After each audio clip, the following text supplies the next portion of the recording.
How was the party? Yeah, it was pretty cool. It's pretty. I didn't get to drink. I I was had going to to say, drive. you're sober, so I mean, it must not have Yeah, been that super amazing. sober. Super sober. No, it was pretty good. It was at Joe V's, I don't know where I that is. think. I don't know.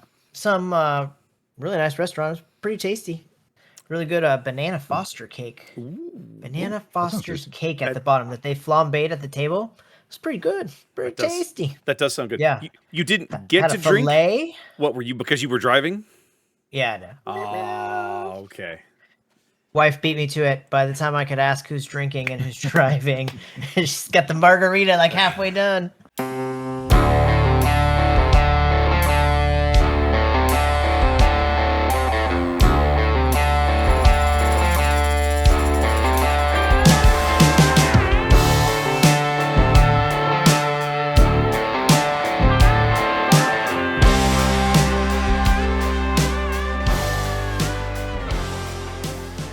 All right, welcome in, ladies and gentlemen, boys and girls, gamers of all ages. It's episode 22 of On the Button, our last episode of 2025, gentlemen. The first year of the podcast, the first calendar year, Nice. draws Yeah. to a close. How about that? Pretty cool. Pretty exciting. Yeah. It's a long ways from you and me riding to Austin being like, we should do that. We should get on. Was that- People want to listen to us talk. That was February, wasn't it? Was Yeah. it February? Wow. We started right after, didn't we? You came with me in the second week of February. Yes, it was. Okay. It was because I did that crazy weekend that I'll never do again, where I drove Friday to Austin. We did the 12-hour PQ on Saturday. We loaded, I drove back. I got home at 2 a.m. I got up at 8. I drove to Dragon's Lair. I set up again, and then I Oh, cast for a the store showdown. and then I cast the store showdown. And then I tore Yeah. down and came home, and I was wiped. Heather thought I was stupid. I was stupid. I'm never doing that again. But you're right. That the idea for all of this was born out of that crazy drive home in the middle of the night, wasn't it? Actually, I think it was on the way there, but yeah. Yeah, I'd completely forgotten about that. Well, anyways, I'm excited. This has been really cool. It's this is the last episode of the year, right? Like, we're recording this. It's Christmas is literally like a week away, and we're not going to have a time to get together again. Everybody's got holiday stuff and family stuff going on. What are you guys planning? Like, talk to me. Like, give me what's going on. Like, what are your big plans? And are you traveling? Are you staying home? You got family coming in? What's going on?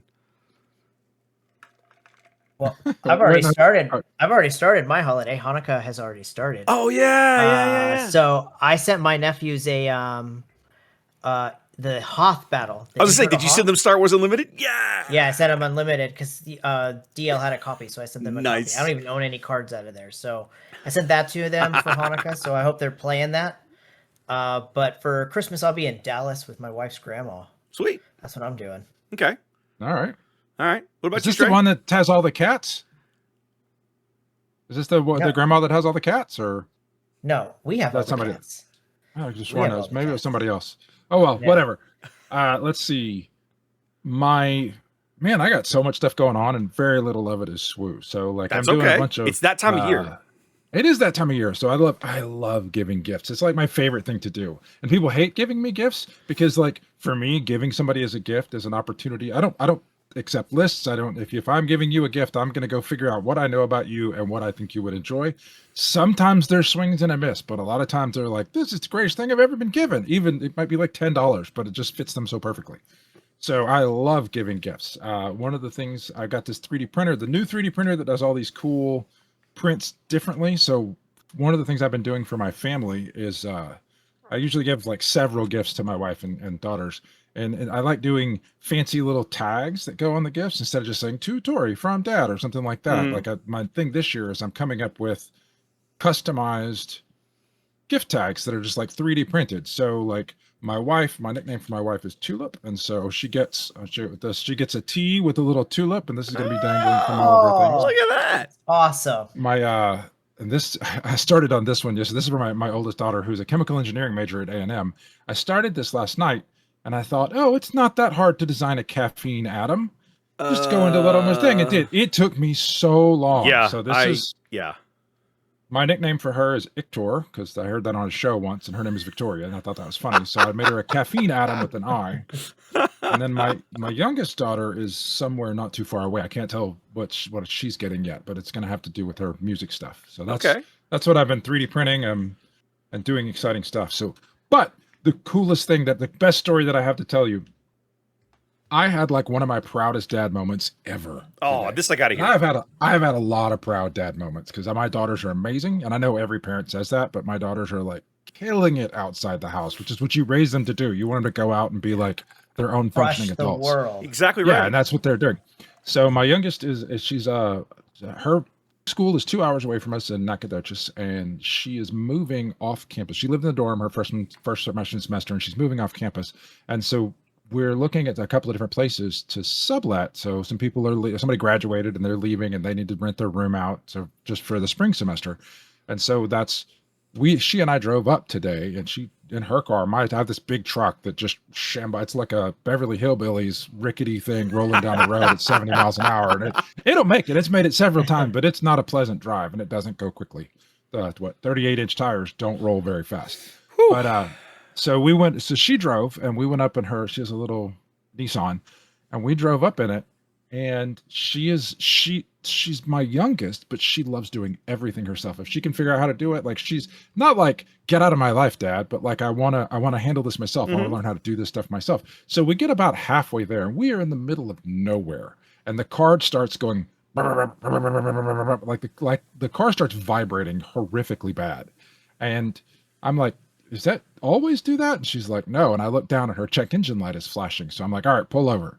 So we pull over. You start messing with it. I start looking at it. I can work on cars. I don't work on them all that much, but I know what I'm doing. I can get around in there. It felt like one of the cylinders was misfiring. We were in the middle of nowhere. And so I tried to like look on the maps. Is there any place around here that can read this engine code and feel what it is? So finally I find that we are 15 miles from this little town called Diboll, Texas, which is that's how small it is. It's a tiny town, but they have an auto parts store, and I called them, and they're like, we'll read the code for you. You just got to get it here. So I just sit her in the seat. I'm going to drive because this car is made to explode, and I don't want it to explode on you. So I like put the hazards on, and I'm cruising down the highway at like 40 miles an hour down. And this is Texas highways with a 75 mile an hour speed limit. So I'm just like, Yep. Roadkill. Yeah, you are. I managed to pull in. And we get there, but on the way there, we're like, okay, we're in the middle of nowhere. What are we going to do? We look for am I going to drop this car off at a shop in Diboll or Lufkin, which is the next town over that has a shop, leave the keys, rent a car. Like we need to get up there to see this, but we're also so far away. My wife Melissa couldn't just pop on over and pick us up. So we're like, figuring this, so she's planned, she's got the car ready to rent, and we're going to figure out where we're going to take this car. We roll into the O'Reilly, and they come out, they read the code. Sure enough, it's one cylinder misfiring. And when you have a 4-cylinder car, one cylinder misfiring is real bad. It's like a quarter of all your power. That's a big deal. I've had that happen on my truck, but my truck is a V8, so it just kind of rumbles a little bit. So we look at it, and they got this readout, and like it says the cylinder is misfiring. You need to replace the ignition coil. And if you don't know what an ignition coil is, basically you get gas in the cylinder, it gets a sparky spark and goes boom, and that's what makes your car go around. Well, the sparky spark comes from a spark plug, and the spark plug is supplied with electricity to make that spark from a thing called an ignition coil. And so we're sitting there like, okay, well, now we're going to about this. She's worked on her car before, but it's a whole nother thing to say that my daughter, like, we bought the part there. We borrowed a 10-millimeter socket wrench. She opened the hood. I pointed out where it was. She yanked the ignition coil out, replaced it, and it drove like a dream the rest of the day. So Nice. just broke down on the side of the road, and my 18-year-old daughter fixed her freaking car. Like, and not like, duct taped it together until we could get it to a shop. It's just fixed. So I'm just like gushing with pride over my 18-year-old daughter fixing her car, like fixing her car that was broken. What I love about this story, Trey, is that as a non-parent myself, right, I interact occasionally with other people's kids. I was a Boy Scout volunteer for a very long time, and it's always fun to see kids learn life skills. Not like book learning, not like math and English. I mean, learn how to cook, learn how to sew, learn auto repair, learn how to change the tire on their car. All of these things are important skills you have to have as you go into adulthood. but they don't teach you that crap at school, right? So that's really awesome. Yeah, not unless That's you're a in great that story. specific class. Right. So, That's a great story. And she's changed her oil. She's changed her tires. Like she's done all that before, so she's comfortable being around her car. But it's a different thing to operate under pressure. We're broke down in the middle of nowhere, and we have access to this one auto parts store that happened to have the part in stock and just fix the car. Well, that is Continue on about our day. That is an awesome story, especially as we kind of head into the Christmas season. Now, we talked about kind of what everybody's doing for Christmas, but for people like ourselves that might have other unlimited players in their lives, let's talk about gift ideas, right? Like, let's say you're trying to buy something for one of your buddies. Like, I know Ian would love to buy something for his buddy Anthony because they're such good friends. I actually did get Anthony a Christmas gift. Look at you, okay? But if you were gonna, but like if you're gonna buy something SWU related for one of your SWU buddies, give me an idea of like what are you shopping for? What are you looking for, Ian? I suggest buying a daughter that can fix a car. I mean, Do they? You said We're the in words. America. We don't sell people. I was gonna say you said the words "buy a daughter." I feel like I'm gonna have to bleep that out in post production. Yeah, I don't. That's how we get a MPP. Yeah, that's how we get. That's how we get. get thrown off of YouTube. Where it's like they're just like, no, you can't say that. That's not okay. Human trafficking up in this podcast. Sorry. That's okay. I mean, I would say a card shuffler for me. I'm really struggling with those 60 card decks I keep building. Do they make them? No, I'm deadly serious. Do they make stuff I don't like think that they for make them sleeved with cards? sleeves. Yeah, though. Yeah, I don't think they make them so. for sleeved cards. You could really. I use would one of really those, love though. that. Yeah, for sure. I think sleeves in general is always a good gift. That is a good one. I'm Good always stocking cornering stuffer. up. Yeah, I'm always cornering up my sleeves, so you can never have enough. Mhm. They literally made a gift pack this year, which is That's true. awesome. I hadn't even thought about that. You've got that. I goofy bought SWU 3 gift of them pack for thing. myself. Now, what's in those again? You told me the other day on stream, and I've completely forgotten. So you get 8 packs. Okay. So they're $30. So it's not a bad value. You get $30, you get 8 packs. The 8 packs are you get 2 Twilight, 2 Jump, 2 Secrets of Power, and 2 Legends. the Force one. Legends of the Force. Okay. Yeah. So you get 2 of each of those packs. And then you also get a oversized Qui-Gon Jinn leader, which is like gigantic. Which is I've got to build silly a deck because you just can't to even play on one you time. can't play with it. Like, what do you do with If you put it on the mat, to be honest, like when he flips out, it's like the whole side. It's of like that board. It's the whole That's side. ridiculous. It's awesome. And then you also get 2 promo cards. You get an Obi-Wan Kenobi from Legends of the Force. Oh, which is the a Sentinel really cool Obi. promo card. The Sentinel Obi. Yeah, Sentinel Obi. You saw it okay. when we played on Monday night. Yeah, It's really cool. That is He's a like pointing his badass-looking card. lightsaber at the screen. Yeah, he's like, that's a cool looking card. And then you get a really cool. Actually, here I have him. Hold on, I got him.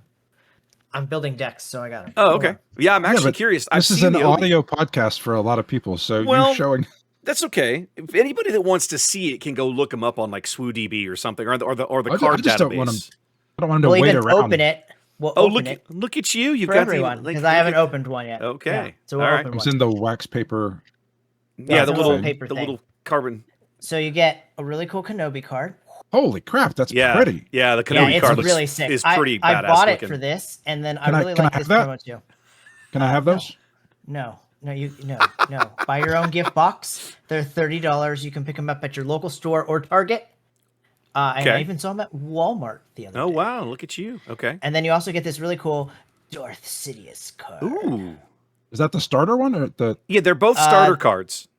Yeah, this is the Restore 2 6/8 when you play the Force. Yeah, but it's Right. like that one. defeat each non-Sith unit with 3 or less hit points. what I like about that guy is it's foiled and he's got that hologram look to him. That would probably look really good in foil. It doesn't show up as well on camera, but like it looks like it looks like he's coming down the stairs from episode 1. It's really cool. They're really cool cards. I literally am trying to build a deck around this one card. Okay. Okay. So, That's cool. like just it. because I want to play it. Okay. So I would definitely recommend those. They're pretty neat. Okay. So I actually have several ideas that are not necessarily just buy them cards, because I don't think buying. I mean, the gift set is cool because you're like, here's a gift set, and you get some packs and the cards. But I don't think buying. So here's a box of cards. I don't think that, because of the value of the cards, I don't know that that's a great gift right now. But Yeah, I do you have could be several so ideas disappointed when you open it. around other stuff. So first of all, if if you are friends with somebody who is a lot of these are that I'm going to give are ideas that if you're a swoop player to give to somebody to give to you, or like I do, because I also, like I said, I don't listen to people's lists. I don't give lists. And that's what makes people not want to buy me gifts. But I don't give a list. But I will sometimes show things to my wife that she can then farm out to people. So if you are a swoop player and people are looking for gift ideas for you, I have some ideas. So one of them is TCG player does gift certificates. So if you are a collector like I am, like I only buy cards that are either prestige or hyperspace, then if somebody were to buy me a gift, give me a gift card to TCG player, they don't have to like figure out, do you need this version of this card? Yeah. They can just give me the thing and be like, I want you to have 30, 50, $25 worth of cards. Yeah. That's a good gift. That will help you fill out your collection. You can pick those up, and that's where you're going to get the best bang for your buck. If you're giving me a gift, you will get the best bang for your buck at just buying at a regular store by going at TCG Player. So they do that. Another one that I had an idea for is if you know somebody that's an aspiring competitive player and they want to become better, like maybe they're not there yet, but they want to get better. A lot of these groups like KTOD, they have paid tiers. And similar Patreons. to then Patreon. So at the beginning of the football season, I've had people like want to give me a gift or give somebody else a gift of here's a gift thing for how to draft at fantasy football to do the best thing for the season. This is something similar. Same to that, idea. Where you can give somebody coaching or give them basically a membership. That's amazing because that's a great idea. Those groups are really great. Yeah. Like the Discords and stuff like that, and the things that they get you access to, they're really going to help you if you want to be a really good competitive player. Yeah, for sure. That is a great idea. That's a great one, Trey. I love That's that a great one. Thank you. So add that to my Hanukkah list. See if I can get that on day 6 or 7 now. So I actually have a question for you, Ian. Like I am as white Protestant American as they come. I have the Southern Baptist upbringing. My family, my mom is literally in a group called the Daughters of the American Revolution. Like I've been here forever. I'm the whitest guy. So I don't know a lot about Jewish culture. I'm just used to saying Christmas, Christmas, Christmas. Do you just kind of roll with that and translate it in your head or? Well, I celebrated both as a kid and growing up. Okay. So, I just happen to really always love Hanukkah. More gifts and more days, but and let's be honest. Okay. I had 2 sets of grandparents and my Jewish set of grandparents, my grandpa adored me. Like there's no other way to put it. Like if you were to have him list like favorite grandkids, I probably was at the top of that list until I became a really annoying teenager at like 14, 15. Like until then, it was awesome. So Hanukkah was always he always made it so much fun. Even Passover, which is Jewish Easter, I guess is the best way to describe it. But yeah. He always made the holiday so fun. So I gravitated towards Hanukkah a little more. And then also my mom was a nurse as a kid. So Christmas Day, opening Christmas gifts for about a 5-6 year period was the worst thing ever because she would work a double every time. So she would go to work at 11 p.m. Her shift was 11 p.m. to 7 a.m. So she already worked overnight. So normally she would come home and we'd open presents. But once she made charge nurse and they offered her overtime at a charge nurse wage, she couldn't turn down the overtime. So she would work one time she worked 11 to 11, 24 hours. Oh. So we opened presents. We opened presents basically on the 26th. But it was worth it because the gifts got way better. Sure. So the trade-off was there. So I've always celebrated both, but Hanukkah is just a really fun holiday. Yeah, I'm just curious. I talk about I just say Christmas. No, it doesn't matter. What I celebrate, and I'm not being exclusionary to you. It's just Christmas is my thing, and Hanukkah is your thing. But it's roughly the same time. I didn't know if you translate. I can't go through and try to name everything because it'll take forever, and then I'm going to miss. So I assume we all translate into our heads to whatever holidays. Yeah, whatever it is, having. holidays. Yeah. Yeah. For me, it's just I gravitate a little more towards Hanukkah. All right.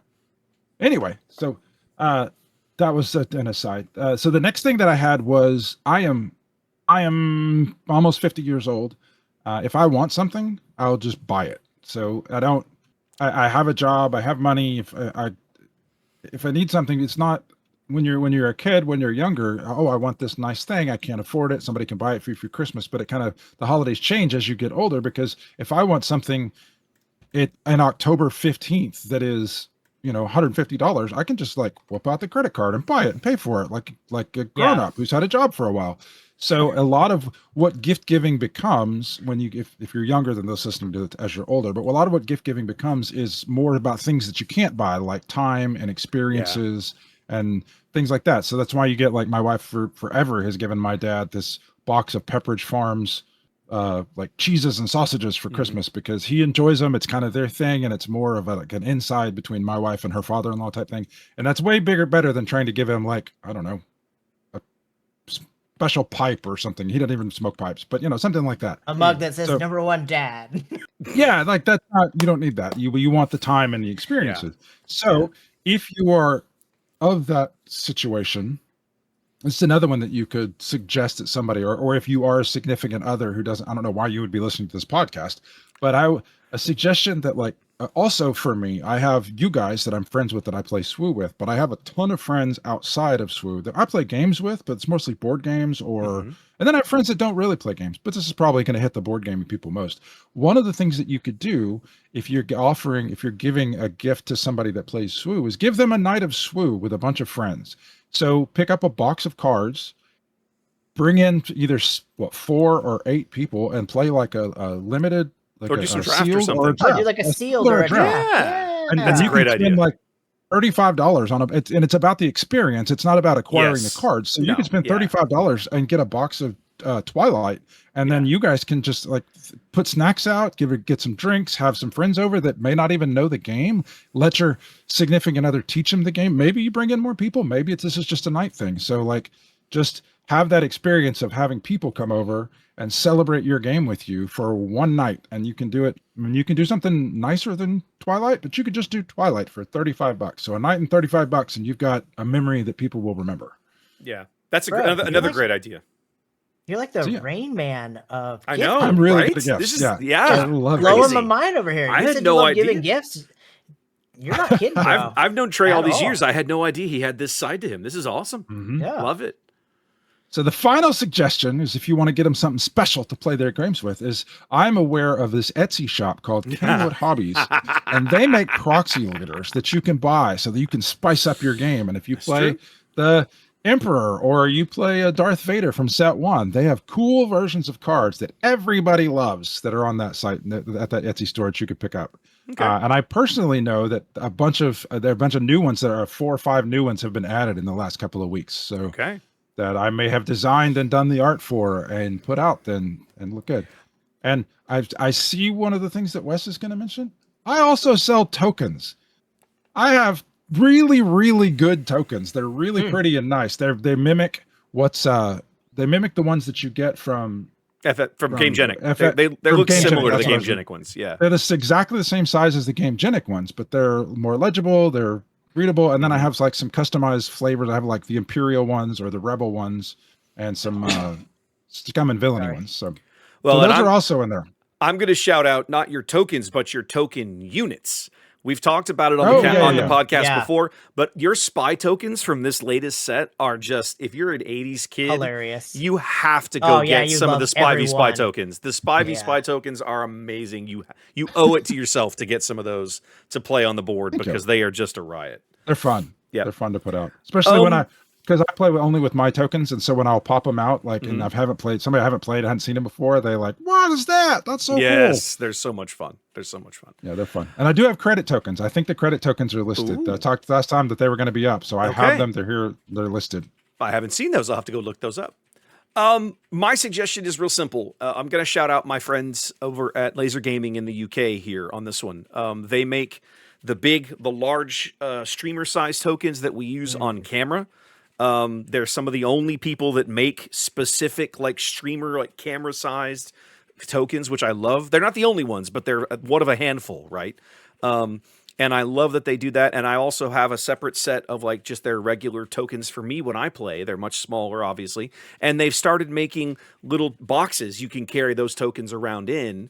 And then they'll customize that for you. Like I had, when I sent in my order for that, they tagged me back and were like, hey, do you want us to put your logo or something on the cover of your box? I was like, hell yeah, let's do it. So if you are a player or you've got a player that interests them, I love the ability to personalize, my little accessories for the game.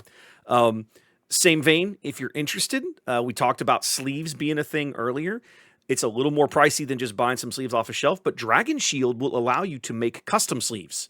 You can go to the Dragon Shield website online and order custom sleeves. Now, at this point, you probably won't get them before Christmas. But the point is that if that's something that interests you as a gift idea, if you've got a friend who just you got like there's an inside joke that you have or a meme or something that they like, you can put like as long as it's not like lewd, essentially, they'll put almost anything on a sleeve and print it for you, which can be really, really fun. So that would be another interesting idea. So you mentioned something about it wouldn't be here by Christmas, and I want to take a moment and defend the belated gifts because oh no, do it. When you give gifts, you want to give them, you want them to be there on time, but there is something to be said for being that last gift that shows up 4 days later.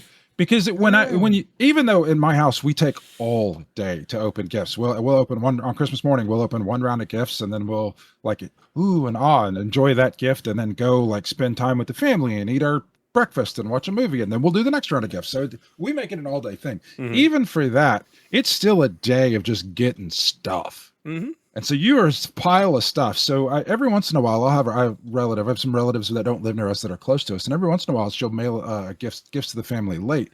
And so we'll have the all day of getting the pile of stuff the day after we go to Beaumont for my parents. And then we get stuff that day. Say the 28th or the 29th, the package arrives and it's like, you have another gift. It's like, oh, it's like the last fry at the bottom of the bag. It's like, you eat your fries and you're looking at the bag, analogy. you're like, score, bonus fry, what like a great score, analogy. bonus gift. So like, don't be too scared to be the belated gift guy. But don't be like, oh, this is the crappy belated gift. Like, sell it. Be like, I got you a gift, but I don't want to get lost in the cacophony of all your other gifts. I'm giving it to you later. Yep. So, I there you go. Love it. All right, guys, so we've kind of married Christmas to SWU for a little bit. Let's lean back towards SWU for a little bit. It's now been a little more than a week since they announced all the changes coming to the pack designs, the pack layouts in Lawless Time. We did our little emergency episode. We kind of gave our first impressions on it. Have you had more time to think about it now? Like, where are you at? Have you changed your opinion? Are you happy? Are you more happy? Are you more sad? Like, on further reflection, where are you at? Funny story. So I told my wife about the pack changes, and she's like, "Oh God, thank God they're finally doing away with those terrible black border foil cards. They were so lame." And I was like, "I liked them," and she's like, "You're so lame." Oh, remind me to high five her next time I see her. That's awesome. I think they're great. The more I think about it, I think they're great. First of all, they're gonna be really fun during drafts, because you're going to have that, ooh, do I want to take that hyperspace card moment when it comes around? Because there's going to be multiple hyperspace cards in every pack. So the fact that I can buy a standard box and get 24 hyperfoil cards, 24 more hyperspace cards, and 24 rares sells me almost immediately. I'm buying a couple of boxes this time that I didn't of the last set. You're talking about regular cards, not Carbonites. Yeah, regular boxes, just straight standard boxes. Okay. Like the value I feel as a collector, maybe not a reseller. Again, this is something I'm not sure should even exist, but as the collector, I think it's a really good value, and I think you're gonna get your value there. I still don't know if there's enough of us to give it like an open the box resale value that they used to have during set 1. But I don't think FFG cares. So I think their packaging is a good idea. Okay. All right. Trey, what about you? So I want to make sure we're separating some issues here, because I don't think this has done anything to address singles prices. So I've ruminated a little bit. I've talked some. I've looked at math. I've had time to let the economics of the situation stew in my head. This has been part of the pack changes have been part of a larger discussion about the unsustainable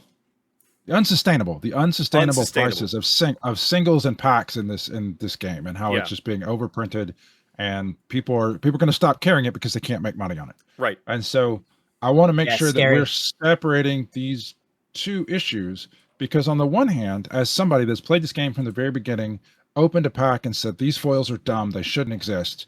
This should be the product line. It should be regular, hyperspace, hyperfoil, showcase.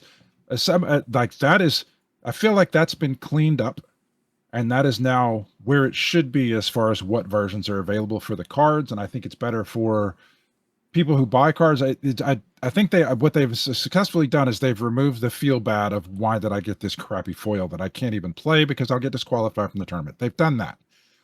But in the same breath they've done that, they have replaced this one crappy card with a lot more of the second tier of cards. So as if the value, if the quantity stays this, this is the basic economics of supply and demand. If the quantity stays the same, or if the quantity goes up and the people that are playing stays the same, the price is going to go down. So it's going to so we've replaced, what have we done? We've replaced by making sure every pack has a hyperspace, and making sure you get more of, basically you're going to get a lot more of you're getting 2 hyperspaces per pack. Right. Standard pack. Right. And hyperfoil and a regular hyperspace. And before you were getting a foil and maybe a hyperspace. Right. So by doing that, and then you move to the carbonite packs, where you're getting rid of all the foils and replacing them with hyperspace. So there's going to be a lot more of every hyperspace card, whether it's hyperfoil or regular. So by having a lot more of those, you're going to push down the already low prices of the regular cards, which is pretty low already and not good. So I'm on the one hand, I'm very pleased that they've cleaned it up and they've gotten rid of these garbage foils.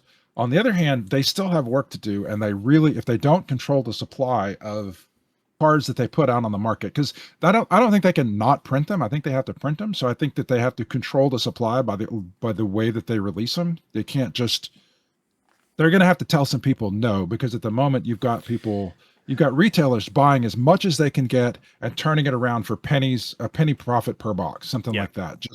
Just a volume. And then everything's saturated from the moment go, and that freezes out all the retailers. Yeah. So I think that they still have to control that supply, and they have not done anything at all to address that.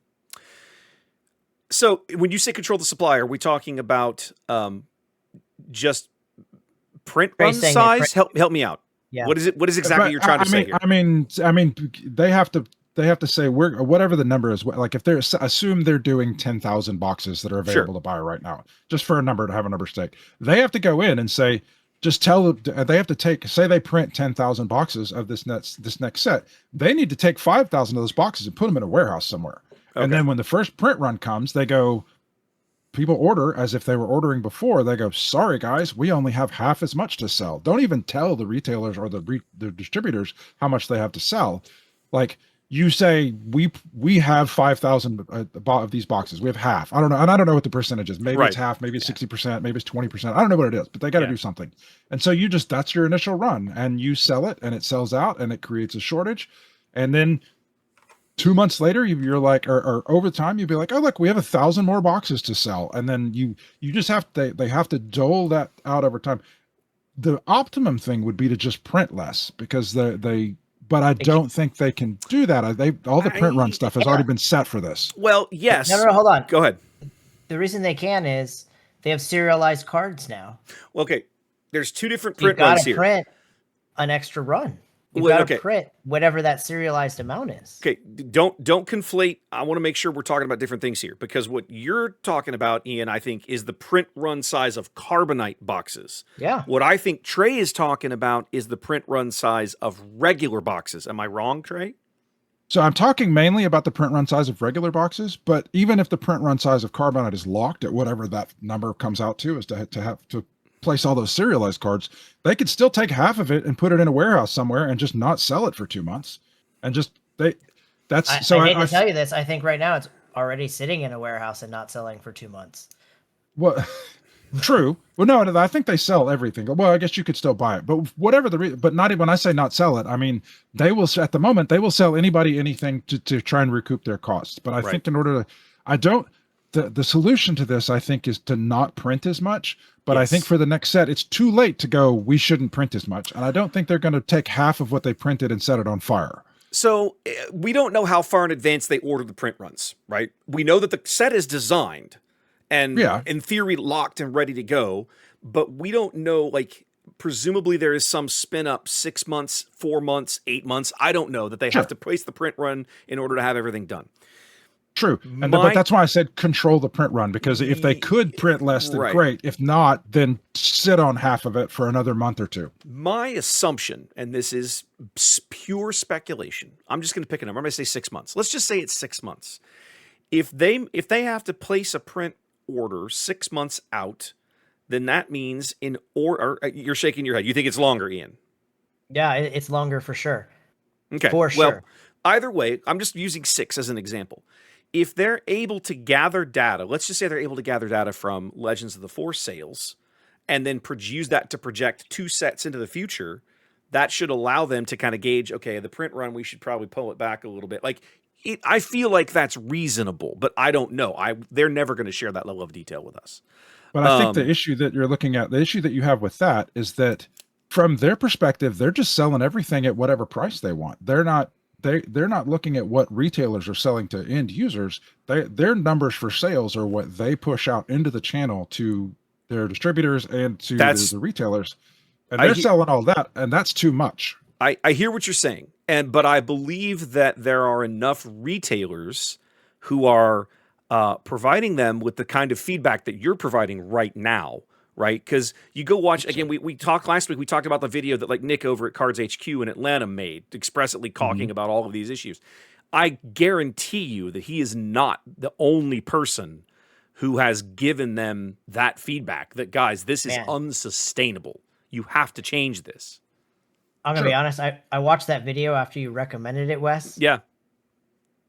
Wow, did it make me think that this game's going down in flames? No, I see. Well, okay, so what I liked about Nick's approach was he's basically how much he emphasizes he loves the game. Well, you look at what they've done with Beatle, that's unassailable. It basically economically is I don't know, about to hit collapse. Like, well, so it's a labor of love right now, not a labor of making your money back. Right. And his point is valid in that for a game of this nature, of any nature, a TCG to be successful, it's got to be on shelves. People have to sell it. People have to be able to find it. And if the retailers won't stock it, it doesn't matter how good a game it is. It really doesn't. People will try to tell you that in the modern era, they can just buy their stuff online. They'll go to Amazon or TCG Player or whatever. That's great and all, I suppose, but that's not what retailers want. They want to be able to stock a game and bring people in and sell packs off the shelf and have local players, because that generates people, butts in the store, and there's just that leads to more sales and draft and sealed and all these other things. You build that local community up. That's how you sustain a game. And FFG, again, I can't believe I'm saying this. They have to know this. This is not their first rodeo, okay? But I was talking to one of the other Discords that I sit in earlier this week about, they have this track record. This is we kind of went through some of these similar pains with Destiny, right? The game is amazing. The design is really good, but their OP support is a little wobbly. And now it feels like Destiny, I don't really had this problem with like gross overprinting, but we definitely have this problem here. So I feel like they've got to, this is part corporate. They've got, you've got all these different problems they've got to solve. I don't know. I hope those divisions are all talking to each other, right? I'm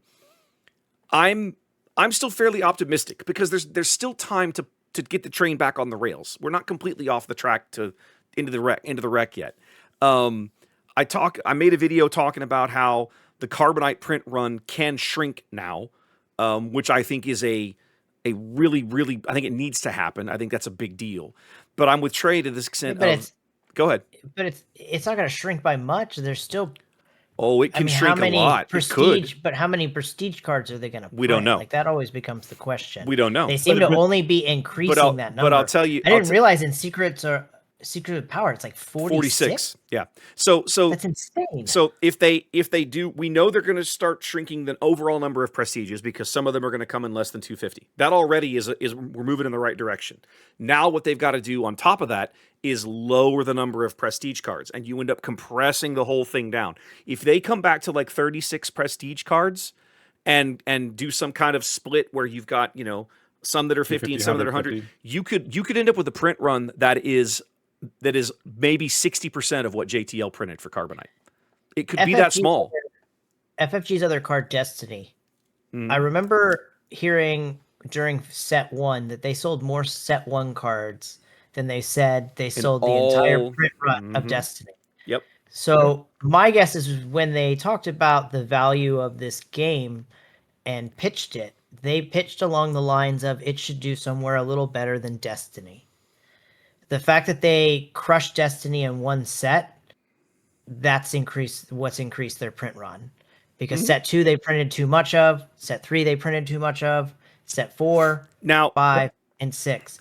And I'd hate to say it, it's going to continue to happen. They think that the player base is growing faster than I think it actually is. Well, you also have to remember this is this is such a multifaceted problem, right? There's so many different facets to this. But the other one is, right? If all the legendaries in this latest set were as good as the ones in Spark of Rebellion, it would be flying off shelves, but they're not, are they? So you go back to everybody has been begging them now for more than a year. I don't know who it is in their design team that decides what's a legendary, what's a rare, what's an uncommon. I don't have a clue how that process is how that decision process goes. Just make all the legendaries the best playable cards. But they have to fix this legendary problem because people want. Hang on a minute. What they're doing now is intentional. Hang on a minute. People want cards, good cards to chase. Right? That's going to drive pack sales. Players love opening good cards and going, yeah, look at this hit. Yeah, it's that little dopamine hit you get from a good opening a good pack, right? Players want that. So, and they have been printing good cards in some of these sets, but some of them, they're friggin' uncommons. Now, as a player, I'm like, I don't want to chase 3 of these as legendary. But as a player who wants the game to survive, that is probably some of those cards need to be chase cards for the game to be survive as an economic engine, in my opinion. Now, Trey, I apologize. I kind of cut you off there. What were you trying to say? That's fine. But what I'm saying is that the behavior that you're seeing is absolutely intentional. And the reason it's intentional is because when they're doing it right, and not just them, when it's whatever it is, whether it's Lorcana, whether it's Magic, when they are doing it and making legendaries and the hard to get cards, and they make chase cards that people go after that are the $50, the $60, the $70 cards, the only people who gripe then are the people who go, I can't play this game because in order to be competitive, I have to spend too much money. This is a pay to win type of thing. And so you get this loud volume. Everybody who can play the game is happily going along and not really bitching about anything. And so they're playing, and if you want to play but you're always going to have somebody grousing. And when you're doing it right, the people that are grousing, when you're doing it right with what the legendaries are and what the chase cards are, the people who are grousing are the people who are like, this is just a pay to win game. And so what they've done is they've just listened to those people. They have listened to those people, and they've publicly stated that their philosophy on legendaries is not to make them the most powerful cards, it's to make them the most complicated cards. And this was their philosophy with Destiny too, is they want the legendaries to be rarely applicable, but powerful in very narrow situations, which is exactly what all these cards are. It's got to change. It's got to change because they've been exploring this for a while. They've tried to appease the people who are like, this is too expensive. I have to have this much money to spend on this. And what they've appeased those people. Most of those people are never. You can't satisfy them anyway. They'll just find something else. They'll find something else to complain about. Exactly. And you're torpedoing the game because you don't have any cards that are difficult to acquire that anybody really wants. Yeah. Doesn't the idea of it being a trading card game mean that you have to spend money? Like it's already pay to play. It's pay to play 100%. And every bit of it. You are running up against human nature. If they didn't want to make it pay to play, there are a lot of people who just going to gripe and bitch about everything. They would sell complete sets for like $200, where you got every card and a play set of every card. Every TCG I have ever played in 30 years ends up with cards that are just good, and therefore they are priced higher because demand is higher. Chasing a play set of them becomes a chore for some people. I get it. But at the same time, in this game, I feel like we've more than proven at this point that, let's just say there's a really good Chase Legendary in Villain Green. I'll go back to Vader, right? Let's just say in set 1, you didn't own Vaders. You can't convince me. Okay, Ian's pointing to himself. Okay, so Ian's like, great, I didn't own Vaders. Ian, did you feel like you could not compete in set 1? Like you couldn't build a competitive deck at all? Exactly. No. I mean, he could, but that's just because it's Ian. That has nothing to do with the price. No. Whatever. I mean, look, I landed Whatever. on Leia Green, who's a hyper aggressive deck that was inexpensive, played really well. Set 2, I didn't have a lot of cards. I played Tarkin Yellow. I freaking triple dark rated the world, and it was awesome. So there's always ways in this game to at least be competitive. Exactly my point. At least so far in this game, at least, I will say that there is no like one card or one deck that dominates everyone. And when there was, it didn't even last a tournament. So, it's one of those things where they make good adjustments. I really think they need to make better cards, man. They need to make better decisions. Trey's right. This is a conscious decision that they have made at a design level, let's just say. But it's so easily disprovable that this is a good idea. It begs the question, why? Why are we still here after 2 years? And again, this is also not their first TCG. Because you're trying to appease people. You're trying to appease people but you're trying to appease people who are looking for a reason why they're not winning. And so if I put together my little homebrew shenanigans that do nothing, and I go up against and I play some big legendary deck that's expensive and I lose, there is a large swath of humanity that don't look at that and go, well, maybe I should find another way to try and attack that. It can't be in their mind. It can't be their fault. It has to be somebody else's fault. Therefore, it is this game.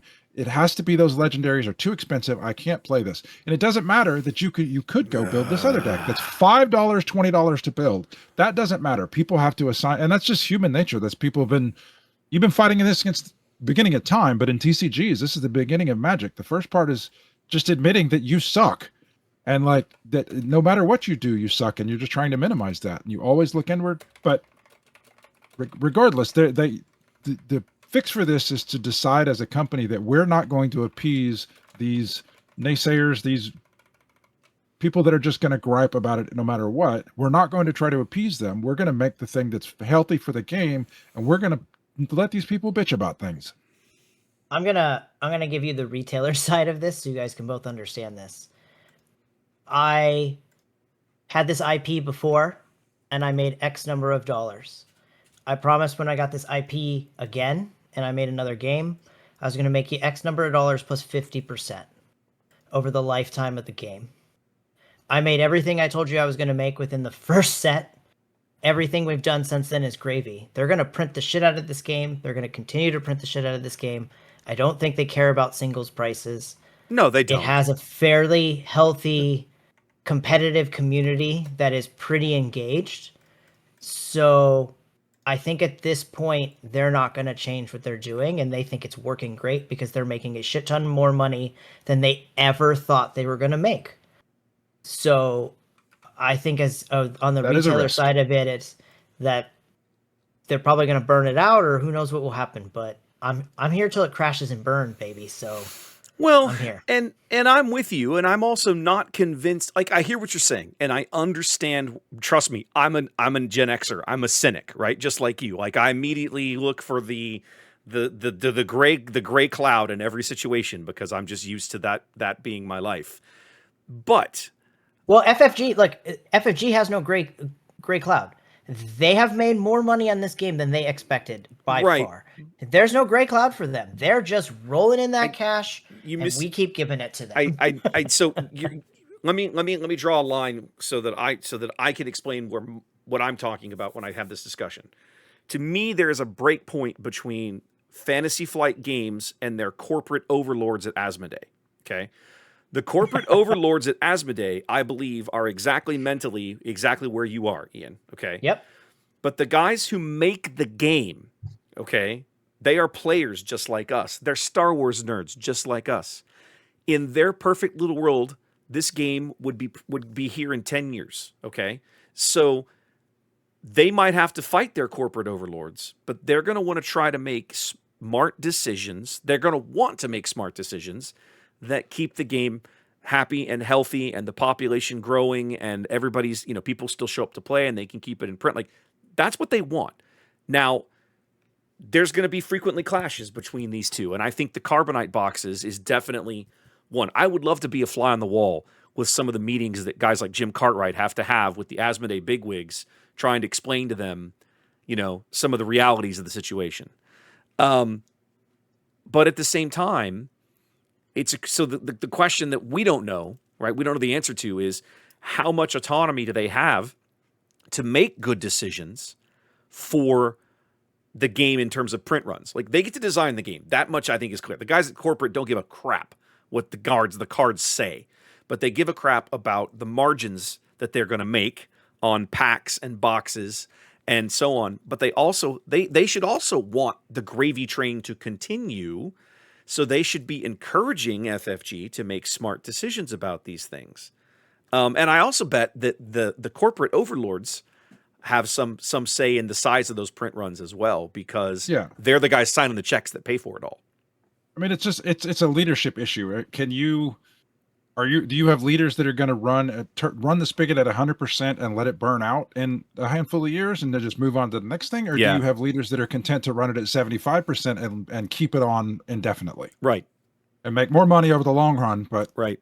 Who knows if that's what they want to do or not? Exactly. That's a question we can't answer. That's a question that has to come right where we sit today. The only answer that we're going to get to that question is by their actions. Yeah. That's the only answer that we're going to we could show up at somebody's house and be like, they're not going to talk to you. They're not going to talk to you. I'm the human trafficker, so I'm trying to get people to buy a daughter for Christmas. So don't listen to me. I'm not good at. I'm sorry. I'm good at gift getting, but not life advice. Trey's a pretty large human. If he showed up at your front door and just was like silent and didn't say anything, and like you and I, Wes, are there with like some baseball bats, total intimidation. They answer any question. I don't know, man. You were the based online. Crowbar. I was gonna say the baseball bat is as tall as you are, my dude. So I'm not sure that would work out so well. What were you gonna say, Trey? I was quoting Jay and Silent Bob Strike Back because it came up earlier where they get the lister name. They spend all their money from selling the rights to their comic book going around finding posters who talk bad about them on the internet. Did you post on moviepoopshoot.com about this? Yes. In the credits. Yeah, that's a great That's part. funny. That's funny. Well, guys, look, I don't want to end we're basically kind of at our time limit, and we have more topics to talk about that I think I'm going to push off for a future episode because they're still going to be relevant in a couple weeks when we come back from the holiday. But I don't necessarily want to leave this episode kind of on a down note because Trey's correct. It's really a leadership decision. And I'm not, I like what I've seen out of Jim Cartwright. I believe that he's going to make what he believes is the correct decision for the future of the game. The question that I don't know the answer to, that I doubt anybody does, except the guys that work at the company, is he the guy in the driver's seat that makes all those decisions, or does he have some corporate guy looking over his shoulder saying, can't do that, right? Is he in 100% control of all of this stuff? I have no idea. I'd be fascinated to ask him, though. Well, before we go, I want we don't want to leave on a down note. I'm going to ask some questions, and you guys, I don't have anything in the show doc about this, but it occurred to me. Mostly, it starts out just about the game. So, Wes, I want to ask you about Phasma. Okay, so you've been building this Phasma deck that you've been playing for 75 years or some ridiculous thing. Before she was a leader, you were like, I'm going to play Phasma. Oh yeah. Well, you. Right about the time we launched a podcast and you were like, I'm looking to rebuild this Phasma thing with new cards. Somebody won a PQ with this card. Mm-hmm. Have you looked at the PQ winning Phasma deck and how closely does it align with yours? So there's a lot of overlap because there's only so many first order cards. But the gentleman who won in the UK, and I've watched some of his games, he took a more generic approach than I take to Phasma, and he also played it a little more with a lot. Personally, he played a lot of ramp. I don't play any ramp. My Phasma. Okay, let me back up. We start this conversation. When you play Phasma green, and you pretty much have to play green, you obviously got 3 real base choices, right? You go ECL, regular 30, or Data Vault. Data Vault is a little dicey, right? Because there's just the curve is not. I don't think the Phasma curve really supports Data Vault. So you really limited number of limited number of cards, and the stuff that you really want to see, you don't want to dilute it by putting in a 60 card deck because there's stuff you really want to see. Okay, so you can kind of take Data Vault and kind of ease it out. It's not really something you want to look at. So you're looking at 30 or ECL. If you go ECL, you can have some really explosive turns, but you have to kind of cap the deck as much more of a mid-range pile in the sense of you're probably going to top out around 6 to 7 resources, and your biggest units are going to be probably like Ruthless Raider and the Kylo Ren unit out of set 2, those kinds of cards, which are great cards, but they cost 6, and that's kind of where you're going to top out. So it's like a mid-range deck. What the gentleman in the UK did, he went to the 30-point base and a bunch of ramp and a higher top end. Now, there aren't a lot of first order cards in this top end, so he was just grabbing really good villain red, villain green cards for his top end. Cards like Vader, cards like Maul. I watched him win at least 2 or 3 games just by ambushing Maul at the right time with the right amount of overwhelm. And his early ramp was designed to get Phasma onto the board basically like as quickly as possible. Like I saw him put Phasma out on turn 3 a couple of games. So it's a completely different take on Phasma. Now, Baldeep, one of our local players, he built that deck, and I played it some games. I borrowed it from him, and I played it some games locally last week when we were all at Dragon's Lair. And I wasn't sold. Now, it was only like 2 or 3 games, so it's a very small sample size. But I was like, there's some things in here that even I would do differently. Because I had a couple of games where it felt like I couldn't draw a turn 1 play. It was really frustrating. And, the way I'm used to playing Phasma, with that mid-range style, you're playing a deck that is constantly trying to build a board. But his version of Phasma has got Super Laser Techs, resupplies. What's another ramp card? I don't think he had resupply carriers. There's something else in there I'm missing.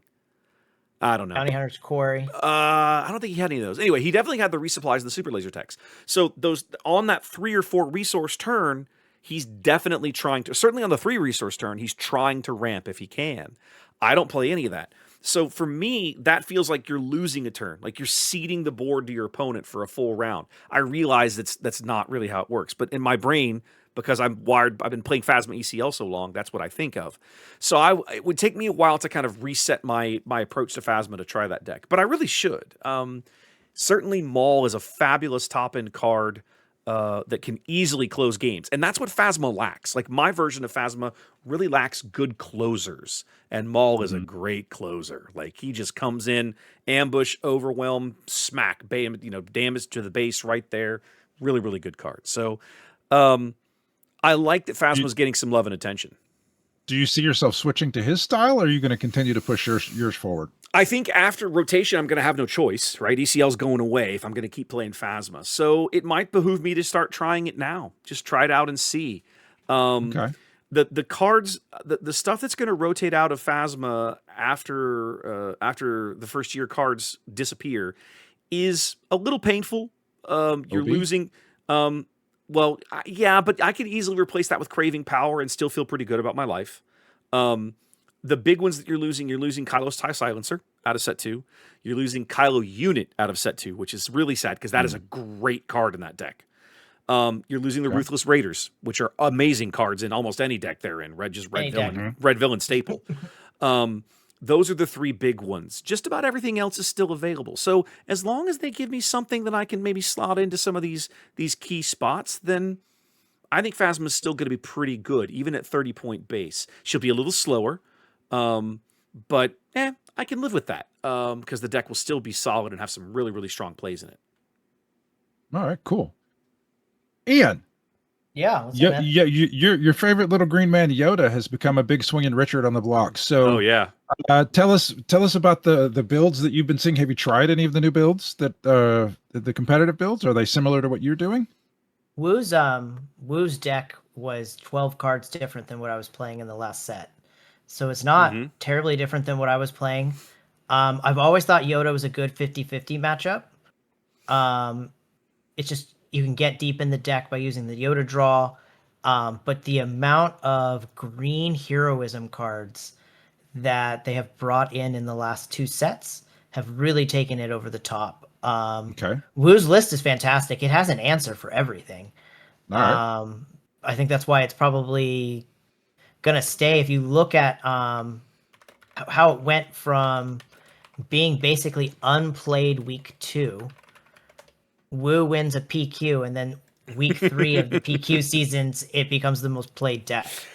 So it dilutes really where it's going to be at, because Yoda's not a leader. To be honest, Yoda is not a leader you can pick up and play. You've got to put some time into it. Yeah. It's a very difficult deck. Challenge accepted. Yeah. Trey, it's a great... First of all, you would love that deck. You would. It plays... when you play it right, it plays similar to the way that you would play Palp Double Green. Okay. Where you have to be patient. You have to get to your end game. You have to do enough trade-offs. You have to play some of the tricks that are built in, like You're My Only Hope. You have to play at the right time. You have to know when not to resource and when to resource. Okay. If you don't have, like, if you hit Yoda's flip turn and you don't have a 7 or 8 card in your deck, like in your hand, you don't resource. You keep playing it. And you wait until you can, resource to get that card. So there's a lot more to it than just, oh, he's a leader, he's a big body, he's got restore, let's get him on the board with a general's blade and call it a day. There's a lot more to it than that. I think he's great. I've always loved him. I am not playing him this set, but I won't lie, I do have that deck built. I could play it anytime I wanted to. I just haven't. Did you just completely scrap your version for Wu's version? Have you compared the differences and seen why I made this That's choice? what he said. Well, He'd compared the differences. When I compared his to mine, the update that I made, his update was way better. Way better. Oh, so you just had the forehead slapping of, oh my God, he's so much smarter than me. Why am I doing this on my own? I don't think it was, he's that much smarter than me, but he is that much of a better player than I am. A lot more experience. A lot more experienced. He's actually won things. I've won one crazy box and 6 packs pre-release. That's not even a regular pre-release. And then I didn't even technically win it. I split it. So you're essentially the same person. Yeah. Yeah, exactly. Yeah. The same competitive wise. And for the record, I only did well in that pre-release because I did exactly what Wu told me to do in his video. There was I've stated that on this podcast, by the way. Too. There was an amazing screenshot posted, I think, in the KTOD Discord after he won the first weekend. That first weekend he won with it, and it was this screenshot of Karabast, right? And it was you see the matchups, right? It was like Yoda green, Yoda green, Yoda green, Yoda green, Yoda. Yeah. And somebody goes, "Oh, look, it's the Wu effect." I mean, it's not unfair to even say that, because no, it's not unfair. The matters is that he came in 4th at Galactics.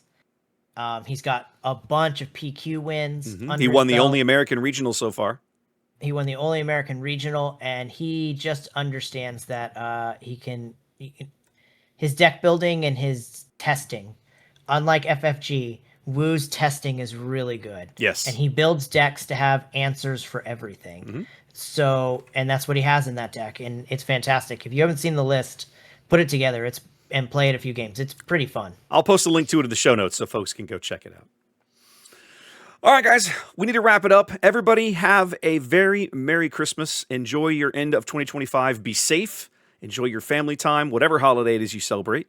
And we'll see you guys back here after the first of the year, and we get into 2026, all right? Yeah. Y'all take care. Peace. We'll see you later.